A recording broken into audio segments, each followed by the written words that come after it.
محمد وعلى آل سيدنا ومولانا محمد وبارك وسلم الصلاة والسلام عليك يا سيدي يا رسول الله الصلاة والسلام عليك يا سيدي يا حبيب الله. الحمدللہ جامع مسجد باغ حبیب میں نبی پاک صلی اللہ علیہ وسلم کی سیرت کے حوالے سے اس گلدستے کا اہتمام کیا گیا. مبارکباد کے مستحق ہیں محترم المقام حضرت علامہ قاری ضیاء اللہ صاحب سیالوی اور محترم المقام حضرت علامہ قاری محمد شفقت اللہ صاحب سیالوی. اللہ رب العالمین ان پر اپنی رحمت نازل فرمائے. اور مبارکباد کے مستحق ہیں آپ تمام احباب کہ اس رنگا رنگ زندگی میں وقت نکال کر سارا دن کی محنت مشقت سارا دن کی تھکاوٹ کے بعد اس وقت اس بابرکت محفل میں شرکت کی سعادت حاصل کر رہے ہیں. حضرت سیدنا امیر معاویہ رضی اللہ تعالیٰ عنہ نبی پاک صلی اللہ علیہ وسلم کے برادر نسبتی بھی ہیں. آقا علیہ الصلوۃ والسلام کے نمایاں صحابہ کرام میں آپ کا نام لیا جاتا ہے اور کاتب وحی بھی ہیں. حدیث پاک کے راوی ہیں، فرماتے ہیں کہ ہم مسجد میں بیٹھے ہوئے تھے، نبی پاک صلی اللہ علیہ وسلم تشریف لائے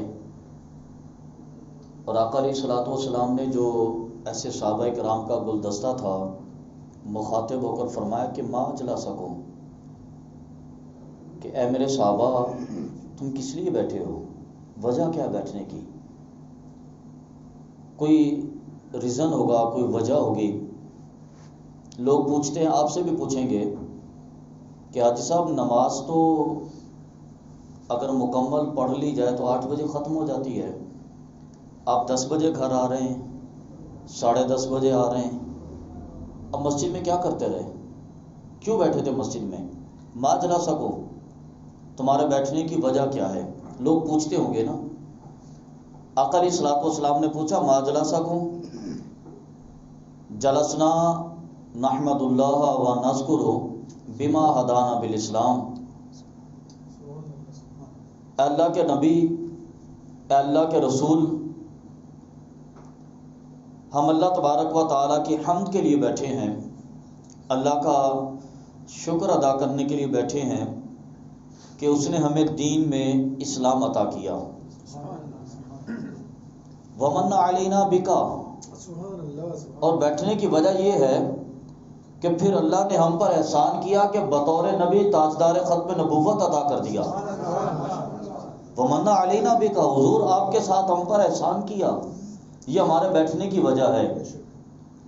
نبی پاک صلی اللہ علیہ وسلم نے فرمایا کیا تم اپنے اس عمل پر قسم اٹھاتے ہو؟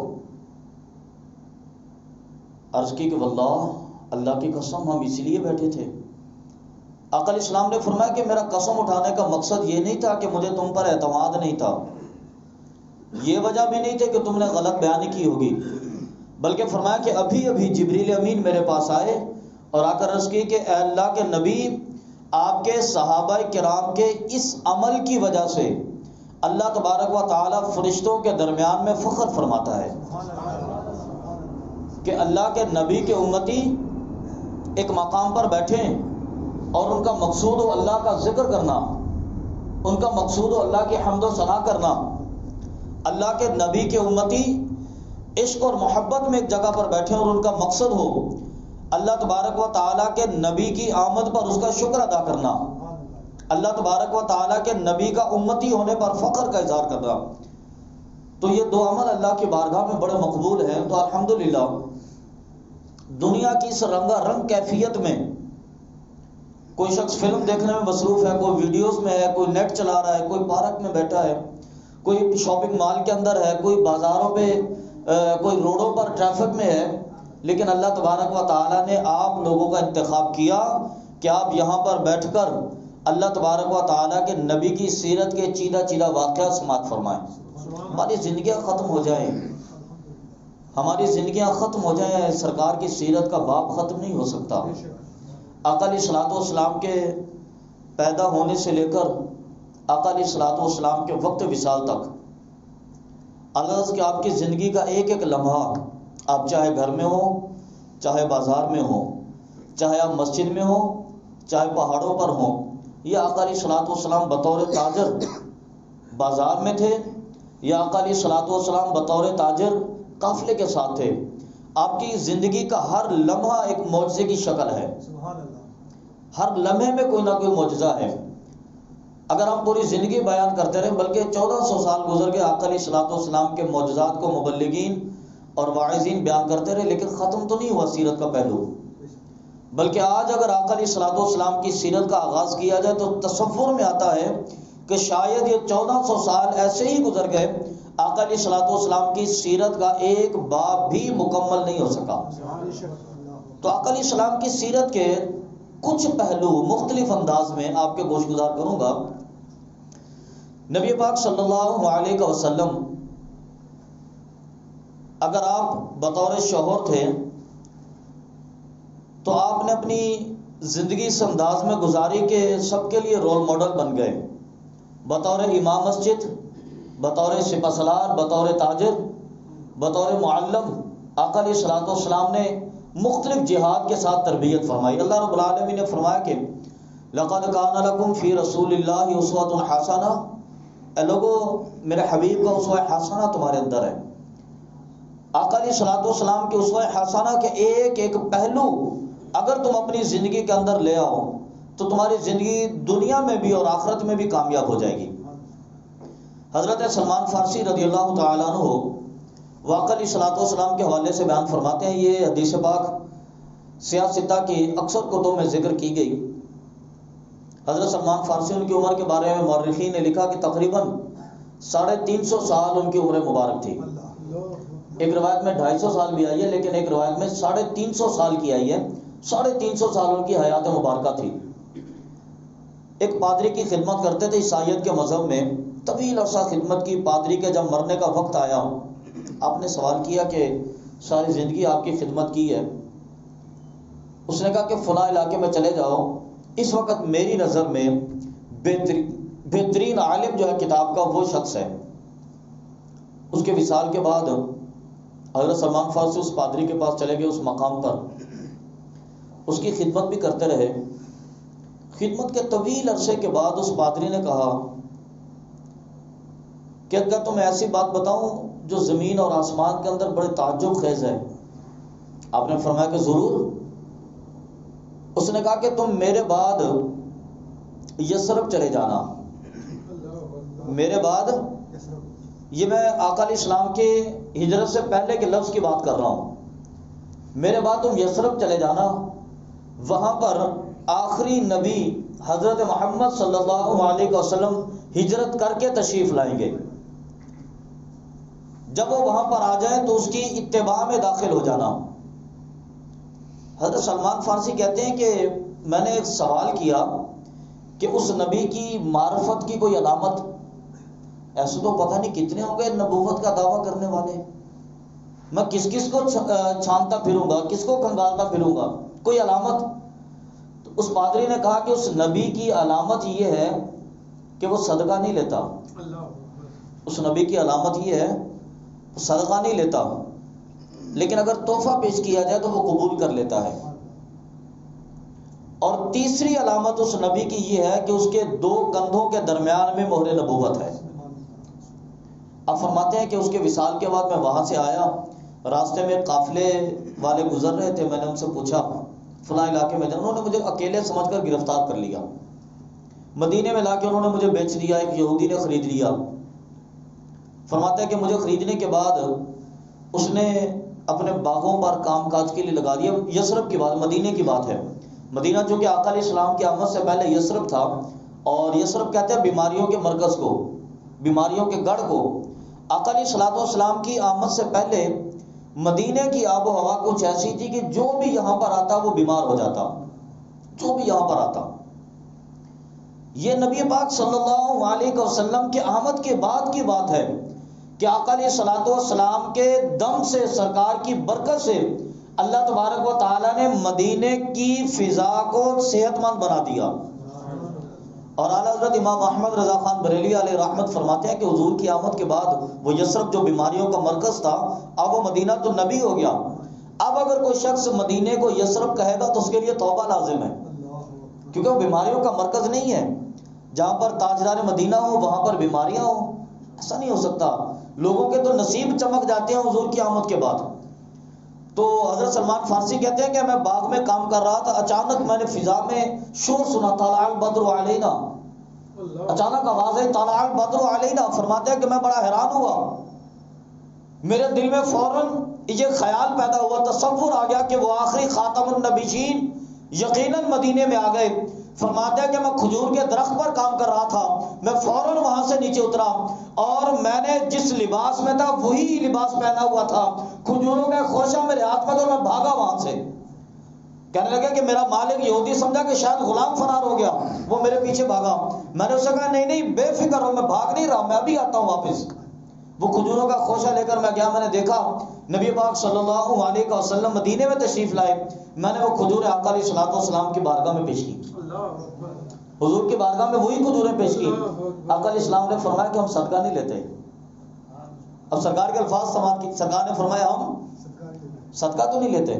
نہیں عرض کو حضور کی، حضور صدقہ نہیں ہے، یہ تحفہ ہے آپ کے لیے۔ سرکار نے فرمایا ہم تحفہ قبول کرتے ہیں۔ دو علامتیں پوری ہو گئی، بغیر کہے دو علامتیں پوری ہو گئی۔ اس کے بعد فرماتے ہیں کہ میں آقا علیہ الصلوۃ والسلام کے پیچھے پیچھے ہوتا تھا، کہیں بھی کوئی بھی معاملہ ہوتا میں حضور کے پیچھے۔ ایک مرتبہ نبی پاک صلی اللہ علیہ وسلم کے پیچھے کھڑا تھا، آقا علیہ الصلوۃ والسلام کے پاس ایک چادر تھی جو ہمیشہ آقا علیہ السلام اپنے کندھوں پر رکھتے تھے۔ فرمایا کہ میں جیسے ہی حضور کے پیچھے ہوا، آقا علیہ السلام نے وہ چادر اٹھائی، چادر کندھے سے اتار کر فرمایا میری طرف پھینکی اور فرمایا کیا سلمان پیچھے آؤ اور آ کر دیکھو وہ مہر نبوت موجود ہے، آؤ تو دیکھو۔ فرماتا ہے کہ میں حضور کے پیچھے آیا اور میں نے سرکار کے دونوں کندھوں کے درمیان میں دیکھا کبوتر کے انڈے کے برابر آقا علیہ الصلوۃ والسلام کے وہاں پر مہر نبوت موجود تھی۔ یہ تو کمال ہے آقا علیہ الصلوۃ والسلام کا کہ دل کے اندر وہ تصورات، وہ ارادے جو انسان کے قلب کے اندر ہوتے تھے، نبی پاک صلی اللہ علیہ وسلم بغیر بتائے سمجھ لیا کرتے تھے۔ آقا علیہ الصلوۃ والسلام بغیر اظہار کیے وہ پورے بھی فرما دیا کرتے۔ آقا علیہ الصلوۃ والسلام نے مڑ کے دیکھا، فرمایا کہ سلمان وہ تین باتیں پوری ہو گئی یا نہیں ہوئی؟ اور میں نے کہا یا رسول اللہ صلی اللہ علیہ وسلم مجھے کلمہ پڑھا کے اپنے دائرہ ایمان میں داخل فرما لیجیے۔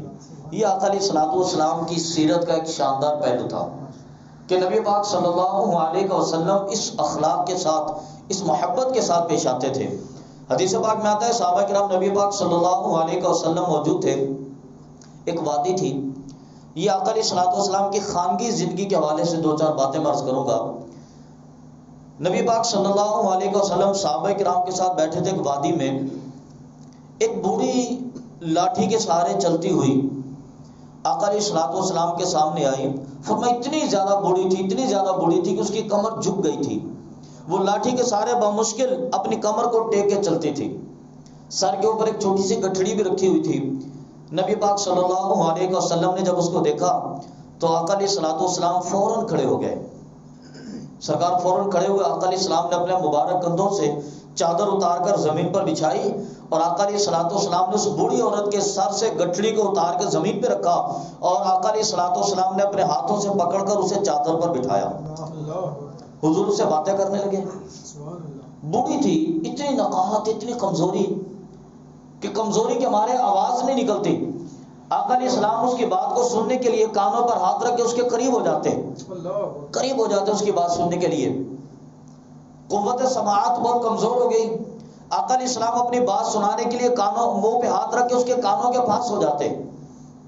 کبھی آقا علیہ السلام اپنے کان اس کے ہونٹوں سے لگاتے، اس کی باتیں سنتے۔ طویل وقت گزر گیا۔ آقا علیہ الصلوۃ والسلام اٹھے، جب بوڑھی نے جانے کا ارادہ کیا، نبی پاک صلی اللہ علیہ وسلم نے اس کی گٹھڑی اٹھا کے اپنے مبارک سر پہ رکھ لی اس کا ہاتھ پکڑا اور پکڑ کر روانہ ہو گئے. کافی دور تک آقا علیہ الصلوۃ والسلام چلتے گئے, اس کو وہاں پہ چھوڑا اور چھوڑنے کے بعد آقا علیہ الصلوۃ والسلام واپس تشریف لائے. صحابہ کرام نے نبی پاک صلی اللہ علیہ وسلم کی بارگاہ میں عرض کیا کہ حضور یہ عجیب ماجرا تھا, آج سے پہلے تو ایسا کبھی نہیں ہوا کہ آپ نے اپنی مبارک چادر زمین پہ بچھا دی ہو. حضور آج سے پہلے ایسا کبھی نہیں ہوا کہ آپ نے کسی کا سامان اٹھا کے اپنے سر پہ رکھ لیا ہو. آپ ہمیں ارشاد فرمائے کہ یہ بوڑھی عورت تھی کون, اس کے بارے میں کچھ خبر دیجئے. نبی پاک صلی اللہ علیہ وسلم نے فرمایا یہ میری ماں حلیمہ سعدیہ تھی. کون تھی یہ؟ میری ماں حلیمہ سعدیہ تھی. آقا علیہ السلام نے ماں کا احترام کر کے بتایا کہ یہ میری ماں حلیمہ سعدیہ تھی. اور آقا علیہ السلام کی وہ حدیث, آقا علیہ السلام فرماتے کہ کاش میری ماں زندہ ہوتی, کاش میری ماں آمنہ زندہ ہوتی اور عشاء کی نماز کا وقت ہوتا. فرمایا میں مصلی رسول پر کھڑا ہوتا اور میں عشاء کی نماز ادا کرتے ہوئے الحمدللہ رب العالمین الرحمن الرحیم مالک یوم الدین کہتا. میری ماں کہتی کہ محمد, میں فوراً نماز چھوڑ دیتا اور کہتا جی امی جان. اے سرکار نے فرمایا میری ماں زندہ تو ہوتی. ماں کا احترام کر کے آقا علیہ الصلوۃ والسلام نے بتایا کہ ماں کا احترام اس طرح کیا جاتا ہے. میری ماں کہتی محمد, میں فوراً کہتا جی امی جان. آقا علیہ السلام نے اس بوڑھی کی گٹھڑی اپنے سر پہ اٹھائی, اس کا ہاتھ پکڑ کے لے جا کر گئے اور آقا علیہ الصلوۃ والسلام نے صحابہ کو بتایا کہ جس کی ماں ہو احترام ایسے کیا جاتا ہے, ماں کا احترام.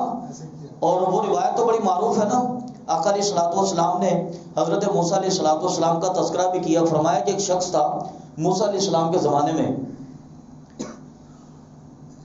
حضرت موسیٰ علیہ السلام نے اللہ کی بارگاہ میں عرض کیا کہ رب ذوالجلال جنت میں میرا ہمسایہ کون ہوگا؟ تو اللہ رب العالمین نے فرمایا کہ موسیٰ فلاں علاقے کا قصاب جو ہے وہ تیرا ہمسایہ ہے. تو یہ بڑے شرف کی بات ہوتی ہے نا کسی کا ہمسایہ ہونا. تو حضرت موسیٰ بڑے حیران ہوئے کہ میں موسیٰ کلیم اللہ, میرا ہمسایہ تو یقیناً کوئی بڑے مقام کا حامل ہوگا. آپ اس کو دیکھنے کے لیے روانہ ہوئے. سویرے سویرے آپ اس کے گھر کے سامنے پہنچے.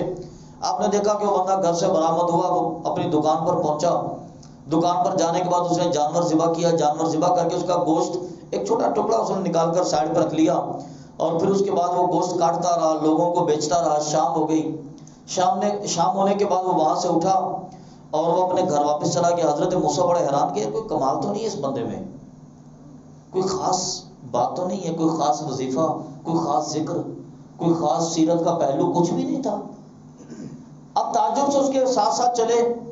جب وہ بندہ اپنے گھر میں داخل ہو گیا, آپ نے چھپ کے دیکھا اس نے وہ گوشت کا ٹکڑا دھویا, اس کا سالن پکایا, روٹی بنائی, روٹی بنا کے اس کے شوربے میں نرم کی.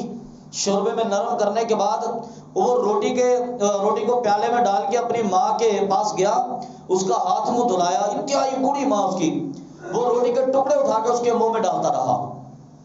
جب اس نے کھانا کھا لیا تو مارے نقات کے اس نے کچھ بولا.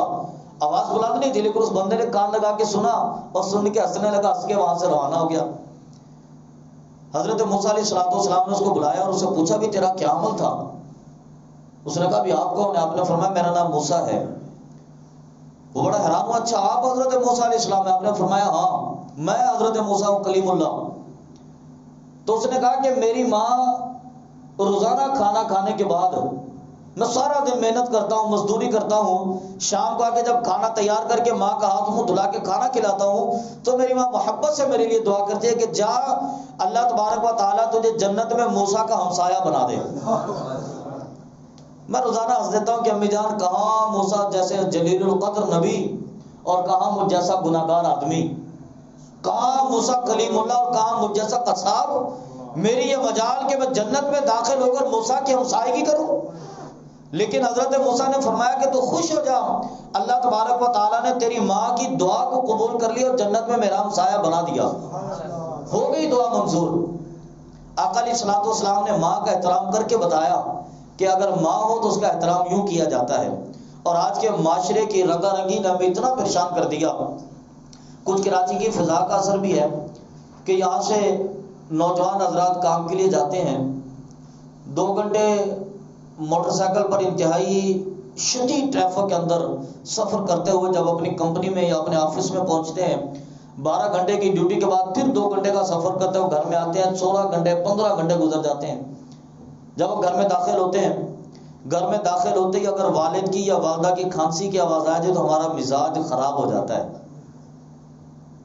اگر جاتے گھر میں بوڑھا والد کہہ دے کہ بیٹا دوائی لے آؤ تو ہمارا موڈ خراب ہو جاتا ہے کہ ابا 12 گھنٹے کی ڈیوٹی کرنے کے بعد میں دوائیاں بھی میں لا کے دوں؟ یا تو مجھ سے باہر کے کام کرا لو یا پھر گھر کے کام کرا دو. میرے پاس اتنا ٹائم نہیں ہوتا اور میرے پاس اتنا وقت بھی نہیں ہوتا کہ میں آپ کی نوکریاں کرتا رہوں. یا تو مجھ سے مال و دولت کموا لو یا پھر مجھ سے گھر کے کام کرا لو، میں زیادہ کام نہیں کر سکتا. لیکن یہی بندہ جب اپنے کمرے میں داخل ہوتا ہے، اس کا بیٹا 2 گھنٹے اس کے سینے پہ بیٹھ کے کھیلتا ہے، یہ تھکتا نہیں ہے، یہ پریشان نہیں ہوتا. ارے بھائی تمہارے آرام کا ٹائم ہے، تو یہ کہتا ہے کہ بیٹا جب سینے پہ کھیلتا ہے نا تو میری تھکن اتر جاتی ہے. بیٹا جب سینے پہ کھیلتا ہے میری تھکن اتر جاتی ہے، میں پریشانیاں بھول جاتا ہوں. میں جب گھر میں داخل ہوتا ہوں، چھوٹا بچہ بابا بابا کہتا ہے، بھاگ کے ٹانگوں سے لپٹتا ہے، میری پریشانیاں دور ہو جاتی ہیں. ارے اللہ کے بندے، اپنے بیٹے کو دیکھنے کے بعد اگر تمہاری پریشانیاں دور ہو جاتی ہیں تو تمہیں دیکھنے کے بعد تمہارے ماں باپ کی پریشانیاں دور نہیں ہوتی. تمہارے لیے اتنا وقت ہے کہ تم اپنے بچوں سے کھیل سکو، تمہارے پاس اتنا وقت نہیں ہے کہ تم اپنے ماں باپ کے پاس بیٹھ سکو. اب 15,000 روپے کی دوائیاں اپنے ماں باپ کو دلاتے ہیں اور سمجھتے ہیں کہ ہم نے والدین کا حق ادا کر دیا. میں آپ سے کہتا ہوں کہ آپ 15,000 کی دوائیاں نہ دیں، بلکہ روزانہ 15 منٹ اپنے بوڑھے والد کی ٹانگیں دبا دیں، اپنی بوڑھی والدہ کے پاس بیٹھیں اور ان سے صرف اتنا پوچھ لیں کہ ابا جان آپ کی طبیعت کیسی ہے. آپ ان سے صرف اتنا پوچھ لیں کہ آپ نے کھانا ٹائم پہ کھایا تھا. آپ اپنی بوڑھی ماں سے پوچھ لیں کہ اماں جان کو چاہیے تو مجھے حکم فرمائیے. آپ یقین مانیے کہ آپ کی بوڑھی ماں پھر سے صحت مند ہو جائے گی. اب یقین فرمائیے کہ آپ کے بیمار والدین دوبارہ سے تندرست ہو جائیں گے، ان کے اندر جوانی اور طاقت آ جائے گی کہ ان کا جوان بیٹا جب اس کے برابر آ کے کھڑا ہو جائے گا. اگر تمہیں اپنی اولاد کے ساتھ محبت کرنے سے، اگر تمہیں اپنی اولاد کے ساتھ کھیلنے سے پریشانیاں بھول جاتی ہیں تو تمہارے بوڑھے ماں باپ کو بھی تمہارے 2 منٹ کی باتیں پریشانیاں بھلا دیتی ہیں. آقا علیہ الصلوۃ والسلام نے محبت کر کے دکھائی. سرکار نے فرمایا کہ والدہ کی یہ محبت ہوتی ہے، ماں باپ کا احترام یہ ہوتا ہے. پھر نبی پاک صلی اللہ علیہ وسلم جب مکہ فتح ہو گیا، مکہ فتح ہونے کے بعد جب تھوڑا سا آگے گئے اور ایک وادی پر آقا علیہ الصلوۃ والسلام کے صحابہ کرام نے پڑاؤ اختیار کیا اور مختلف قافلے وہاں سے بھیجے گئے، سریے بھیجے گئے مختلف علاقوں میں، اور وہاں پر جا کر آقا علیہ الصلوۃ والسلام کی نبوت کا، مسلمانوں کی حکومت کا اظہار کیا گیا، اعلان کیا گیا. ایک وادی میں، ایک گاؤں میں آقا علیہ الصلوۃ والسلام کے کچھ صحابہ کرام پہنچے اور ان لوگوں کے سامنے باتیں ذکر کی. انہوں نے فرمایا کہ سب سے پہلے تو تمہارے لیے یہ شرط ہے کہ تم کلمہ پڑھ کر مسلمان ہو جاؤ. انہوں نے کہا ہم کلمہ نہیں پڑھیں گے. پھر اگر تم اپنی جان مال اور اپنی وادی کا تحفظ چاہتے ہو تو مسلمانوں کو فدیہ یعنی کہ ٹیکس ادا کرو، جزیہ ادا کرو، تمہیں امان دیا جائے گا. انہوں نے جزیہ جمع کرنے کے لیے وقت لے لیا اور پورے گاؤں کے لوگوں کا حساب کتاب کیا گیا، کس کے گھر پر کتنا ٹیکس متعین کیا جائے گا. پھر اس وادی کا، اس گاؤں کا جو سردار تھا، اس کے ساتھ کچھ افراد اور کچھ مسلمانوں کے لشکر کے لوگ روانہ ہوئے. گھر گھر کے دروازے کھٹکائے اور لوگوں سے ٹیکس مانگا گیا. ایک گھر کا دروازہ کھٹکایا اور اسے کہا، ان کو بتایا کہ ابھی حکومت تبدیل ہو گئی ہے. حکومت ہاں تبدیل ہو گئی ہے جناب، آج کے بعد کفار کی حکومت نہیں ہوگی، مسلمانوں کی حکومت ہوگی. اندر سے ایک عورت نے پوچھا کہ اس کا حکمران کون ہوگا؟ بتایا کہ اس کا حکمران محمد بن عبداللہ. اچھا تو اس کا کیا مطالبہ، کیا ڈیمانڈ، کیا اس کی؟ بتایا کہ اتنا اتنا ٹیکس دینا ہوگا. تو اس خاتون نے کہا کہ مجھے اس کے پاس لے کر چلو، مجھے لے کر چلو اس کے پاس، میں بات کرتی ہوں تمہارے ٹیکس کی. لوگوں نے کہا کہ بہت بڑا لشکر ہے، بہت بڑا امیر ہے وہ، تمہاری اس کے بارگاہ میں کیا رسم؟ اس نے کہا مجھے لے کر چلو، میں بات کرنا چاہتی ہوں. اس خاتون کو لے کر آقا علیہ الصلوۃ والسلام کے خیمے کے سامنے پہنچے. جب آقا علیہ السلام کے خیمے کے سامنے پہنچے، آقا علیہ الصلوۃ والسلام کو خبر دی گئی. آقا علیہ الصلوۃ والسلام نے اس کو بلایا. جب آقا علیہ الصلوۃ والسلام کے پاس وہ خاتون گئی اور جا کر حضور کی بارگاہ میں عرض کی کہ حضور مجھے پہچانا نہیں. آپ نے فرمایا تم کون ہو؟ تو کہنے لگے میں حلیمہ سعدیہ کی بیٹی اور آپ کی بہن شیمہ ہوں. حضور میں آپ کی بہن ہوں. آپ نے مجھے پہچانا نہیں. آقا علیہ الصلوۃ والسلام فوراً کھڑے ہوئے. آقا علیہ السلام نے فرمایا کہ میری بہن میری بارگاہ میں آئی. آقا علیہ السلام نے آگے بڑھ کے اسے سینے سے لگایا. اسے وہ وقت یاد آ گیا کہ حضور جب آپ چھوٹے ہوا کرتے تھے میں آپ کو نہلایا کرتی تھی، میں آپ کا خوبصورت لباس پہنا کرتی تھی اور آپ کو خوبصورت لباس پہنا کر میں اپنی وادی، اپنے گاؤں کی گلیوں میں گھوما کرتی تھی. وہاں کی عورتیں اپنے بچوں کو لایا کرتی کرتی تھی، وہاں کی لڑکیاں اپنے بھائیوں کو لایا کرتی تھی، وہ بتایا کرتی تھی کہ یہ میرا بھائی ہے، میں ان کے سامنے ذکر کرتی تھی کہ یہ میرا بھائی ہے۔ حضور میں آپ کو اٹھا کے پھرا کرتی تھی، حضور میں آپ کے خوبصورت چہرے کو دیکھا کرتی تھی، یا رسول اللہ میں آپ کی زلفوں کو سنوارا کرتی تھی۔ آقا علیہ الصلوۃ والسلام نے فرد محبت سے اسے سینے سے لگایا، اپنے پاس بٹھایا، بہت دیر باتیں ہوتی رہی۔ جب وہ وہاں سے جانے لگی تو آقا علیہ السلام نے صحابہ کرام کو جمع کیا اور سرکار نے فرمایا کہ میرے صحابہ اگر اجازت ہو تو میں کچھ تحفہ پیش کر دوں۔ صحابہ کرام نے عرض کی یا رسول اللہ صلی اللہ علیہ وسلم فداک ابی و امی یا رسول اللہ، حضور آپ جو ارشاد فرمائے آپ کو اجازت ہے، آپ ہم سے کیا پوچھتے ہیں؟ آقا علیہ السلام نے فرمایا کہ کچھ کپڑے لاؤ۔ آقا علیہ السلام نے کچھ کپڑے حضرت بی بی شیما کو عطا کیے، پھر سرکار نے فرمایا نہیں کچھ اور کپڑے لاؤ۔ اس گاؤں کے جتنے افراد سرکار کی بہن کو لے کر حضور کی بارگاہ میں آئے تھے، آقا علیہ السلام نے ہر کسی کو کپڑے عطا کیے، ہر کسی کو سواری کے جانور عطا کیے، اور ہر کسی کو آقا علیہ السلام نے گھر کا راشن عطا فرمایا، ہر کسی کو۔ اور بلکہ فرمایا کہ تم اگر میرے پاس چل کے آئے ہو میری بہن کے ساتھ، فرمایا کہ اس کی وجہ سے پوری بستی کا ٹیکس بھی میں نے معاف کر دیا۔ یہ بہنوں کے حق ہوتے ہیں بھائیوں کے بعد، کتنا مان ہوتا ہے، کتنا فخر ہوتا ہے کہ بہنیں چل کے اپنے بھائیوں کے پاس آتی ہیں، کتنا مان ہوتا ہے کہ بہنیں چل کے اپنے بھائیوں کی بارگاہ میں جاتی ہیں۔ تو آقا علیہ السلام نے فرمایا کہ جب بہنیں آتی ہیں تو بوجھ نہیں ہوتی، جب بہنیں آتی ہیں تو مصیبت کا سبب نہیں ہوتی۔ بہنوں کو دیکھ کے ماتھے پہ بل آ جاتے ہیں کہ آ گئی بہن ہماری، اب کچھ خدمت کرنی پڑے گی، اب اس کے لیے اچھا کھانا پکانا پڑے گا، اب اس کو کچھ کپڑے دینے پڑے گے۔ فرمایا نہیں بہنیں بوجھ نہیں ہوتی، بلکہ بہنیں تو محبت کا آسرا ہوتی ہیں۔ فرمایا کہ اپنے ان وقتوں کو یاد رکھا کرو جب تمہاری یہ بہنیں تمہیں ماں بن کے پالا کرتی تھی، جب تمہاری یہ بہنیں تمہیں اچھے اچھے کپڑے پہنایا کرتی تھی، جب تمہارے بالوں میں کنگھا کیا کرتی تھی، جب یہ تمہاری بہنیں تمہاری آنکھوں میں سرمے ڈالا کرتی تھی، جب یہ بہنیں تمہیں کندھوں میں اٹھا کے پوری پوری بستی کے چکر لگایا کرتی تھی اور سب کو بتایا کرتی دیکھو میرا بھائی کتنا سونا ہے، میرا بھائی کتنا پیارا ہے، تو بہنوں کو دیکھ کے ماتھے پہ بل نہیں آتے بلکہ بہنوں کو دیکھ کے خوشی کے اظہار ہوتے ہیں۔ تو آقا علیہ الصلوۃ والسلام نے اپنی سیرت سے بتا دیا کہ جب تمہاری بہن تمہارے پاس آئے تو اس کا کچھ حق ہوتا ہے، اس کا کچھ حق ہوتا ہے، کچھ مان ہوتا ہے، اور اس حق اور مان کو دکھایا جاتا ہے۔ اگر آقا علیہ الصلوۃ والسلام کے سیرت کے اس پہلو پر عمل کر لیا جائے کہ بہنیں جب آئیں تو بڑے فخر سے ملا جائے، بہنیں جب آئیں تو بڑی خوشی سے ملا جائے، آقا علیہ السلام کی سیرت کے اس پہلو کو لے لیا جائے کہ جب گھر میں جائیں تو والدین کا احترام کیا جائے، والدین کی خدمت کی جائے، تو آپ یقین مانیے کہ ہمارے معاشرے کی آدھی مصیبتیں اسی وجہ سے ختم ہو جائے گی۔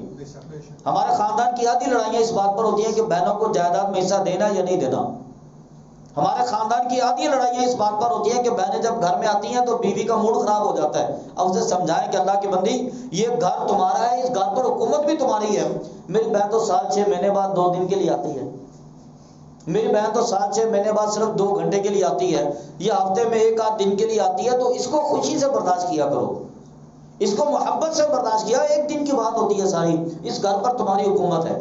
اپنی اگر بیوی کو یہ سمجھا لیا جائے اور اگر اپنی بیوی کو یہ سمجھا لیا جائے کہ میری محبت بھی تمہاری، میں خود بھی تمہارا، تم صرف میرے والدین کا احترام کیا کرو، میرے والدین کا خیال کیا، تمہاری ہر جائز خواہش میں پوری کروں گا، تمہاری ہر ضرورت میں پوری کروں گا، تمہاری ہر حاجت میں پوری کروں گا، بس تم میرے ماں باپ سے مسکرا کے بات کر لیا کرو۔ آپ یقین مانیے آپ کے خاندان کی آدھی تکلیفیں ختم ہو جائیں گی، سات لوگوں کا جھگڑا، بہن بھائیوں کا جھگڑا، دیوران نند کا جھگڑا اور بہن کا اور بیوی کا جھگڑا، یہ سارے ختم ہو جائے اگر تو ہمارا معاشرہ، ہمارا خاندان اور ہمارا ملک ایک بہترین ملک بن سکے، ایک بہترین خاندان بن سکے۔ نبی پاک صلی اللہ علیہ وسلم کی سیرت کے یہ پہلو ہیں۔ آقا علیہ السلام کی سیرت صرف سننے کے لیے نہیں ہے، صرف سننے کے لیے نہیں، جیسے کہ حضرت بیان فرما رہے تھے نا کہ آقا علیہ السلام کے اخلاق 2 طرح کے ہیں، عملی اور علمی، سیکھ کر پھر عمل کرنے والے۔ آقا علیہ السلام کی سیرت بھی اسی طرح ہے، آقا علیہ السلام کی سیرت کی بھی یہ پہلو ہے۔ آقا علیہ السلام کی سیرت کو سیکھا جائے اور سیکھ کر پھر اس پر عمل کیا جائے۔ یہ کارنر میٹنگ جو ہوتی ہے نا، ایسے چھوٹے چھوٹے پروگرام، یہ انتہائی بہترین ہوتے ہیں، اس لیے بہترین ہوتے ہیں کہ اس کے اندر اپنے مقصد کی بات اس احسن انداز میں کی جاتی ہے جو ہزاروں کے مجمع کے اندر نہیں کی جا سکتی۔ تو اس میٹنگ کا، اس کارنر مجلس کا، اس چھوٹی سی محفل کا ایک فائدہ یہ ہونا چاہیے کہ آج ہمارے جو یہاں پر جوان موجود ہیں وہ دل میں یہ تحیہ کر لیں کہ ہم اپنی بہنوں کے ساتھ بڑی محبت اور عقیدت سے پیش آئیں گے. یہاں پر موجود حضرات یہ تحیہ کر لیں کہ اپنے والدین کا احترام ہم کریں گے تو انشاءاللہ العزیز ایک بہترین معاشرے کا آغاز آج سے ابھی سے ہو جائے گا، ابھی سے ہو جائے گا. اللہ رب العالمین کی بارگاہ سے دعا ہے کہ اللہ تعالی ہمیں اس مجلس میں شریک ہونے اور اس سے کچھ سیکھنے کی توفیق عطا فرمائے. آمین آمین وما علینا الا البلاغ المبین. اللهم صل على سيدنا ومولانا محمد وعلى آل سيدنا ومولانا محمد وبارک وسلم. یا رب العالمین ہمارے یہاں پر آنا، مل بیٹھنا، نبی پاک صلی اللہ علیہ وسلم کی سیرت کے چند پہلوؤں سے تربیت کرنا اپنی بارگاہ میں قبول فرما. یا رب العالمین اپنی رحمت کاملہ کے صدقے اس تربیت کو اپنے خاندانوں پر اپلائی کرنے کی توفیق عطا فرما. یا رب العالمین ہمیں خوشگوار پر مسرت زندگیاں عطا فرما. اور بالخصوص یا رب العالمین اس مسجد کے لیے، اس مسجد کی انتظامیہ کے لیے دعا ہے اے رب ذوالجلال ان پر اپنی رحمتوں کا نزول فرما. ایجوکیشن سسٹم کے لیے دعا ہے یا رب العالمین پر اپنی رحمتوں کا نزول فرما. اساتذہ کو اور یہاں کے چیئرمین صاحب کو اور پرنسپل صاحب کے لیے دعا ہے یا رب العالمین انہیں بہترین انداز میں قوم کی تربیت کرنے کی توفیق عطا فرما. اس نسل کو بہترین قوم بنانے کی توفیق عطا فرما. اے رب ذوالجلال اپنی رحمت کے صدقے جو ہم نے مانگا وہ ہمارے مانگنے سے عطا فرما، جو نہیں مانگ سکے وہ اپنے فضل اور اپنی رحمت کے صدقے عطا فرما. صلی اللہ تعالی علی خیر خلق محمد وعلی آلہ واصحابہ اجمعین برحمتک یا ارحم الراحمین.